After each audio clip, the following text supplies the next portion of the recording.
Hey there, everybody. Welcome back to the Planes, Trains, and Comic Books channel. My name's Matt, and today we're going to review Fourth Man #1.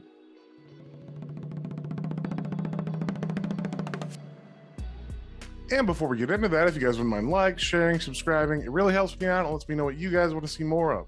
So with that being said, let's get straight into it. All right, we got the cover here for The Fourth Man. It is an AWA Upshot title. And the tagline is 3 murders, 25 grand or best offer. And we get a pretty gruesome scene right here on the front. I like that this actually looks like a movie poster. Now, there's a reason for that. I believe that they actually used actors' likenesses in this comic. I don't know if they got permission or if they're just hoping, kind of like Nick Fury, kind of like when they use Nick Fury as Samuel L. Jackson in the Ultimates comics. So on the first page here, we got 2 detectives coming to work. The male detective seems to be helping a female detective get introduced to the new station that she's been assigned to. This takes place in 1991 in Medford, Pennsylvania. And right away, it's very obvious who the male detective is supposed to be. I believe this is Harvey Keitel. The woman to me looks like Regina King. They're on the case of these 3 bodies that have come in over the last couple days.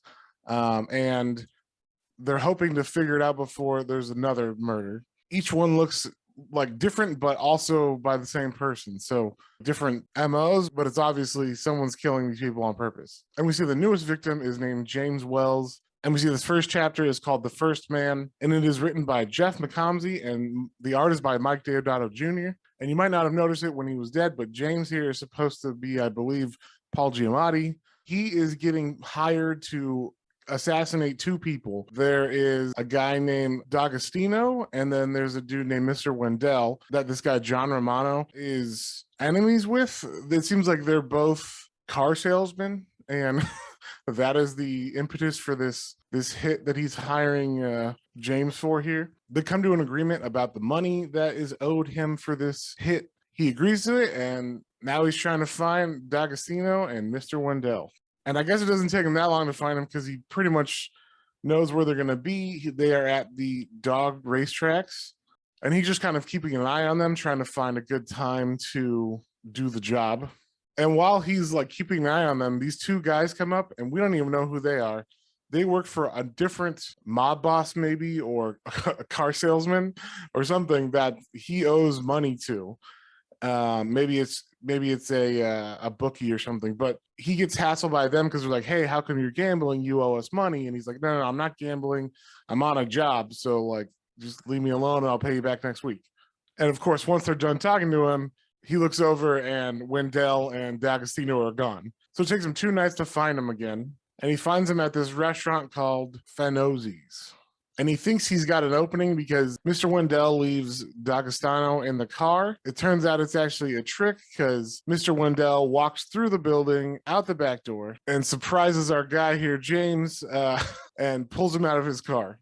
He proceeds to beat James up and basically just says, stop following us or I'm going to kill you. So a couple more days later, we see that James is very suspicious. He's looking out the window in the morning, keeping an eye, seeing if there's anyone on the street watching for him. So he gets the morning paper and he opens it, and he is freaked out because this person is dead. I don't know who this person is. They haven't said what it is, but I'm assuming this is maybe one of the first guys that was killed in this group of 3 people that have been killed so far, him being the last. This definitely means something to him as far as who it is and why they were killed. So I'm going to stop it right here. I don't want to spoil anything else for you guys. I thought this was a really fun comic. This really did feel like a movie. I don't know if it's because they use like the likenesses of actors. That didn't hurt it though, for sure, because I could instantly hear everybody's voice just, from movies and stuff that I've watched. I'm like, oh, that's that guy, that's that guy.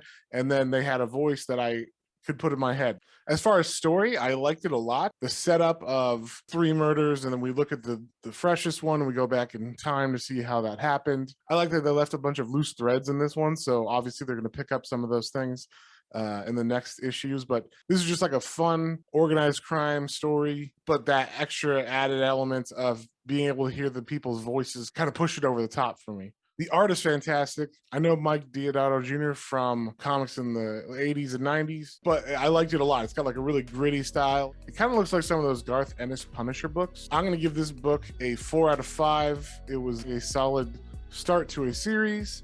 and I will definitely be picking up the rest of them. And if you saw anything you liked, definitely go pick that up at your local comic book store, and we will see you guys on the next one.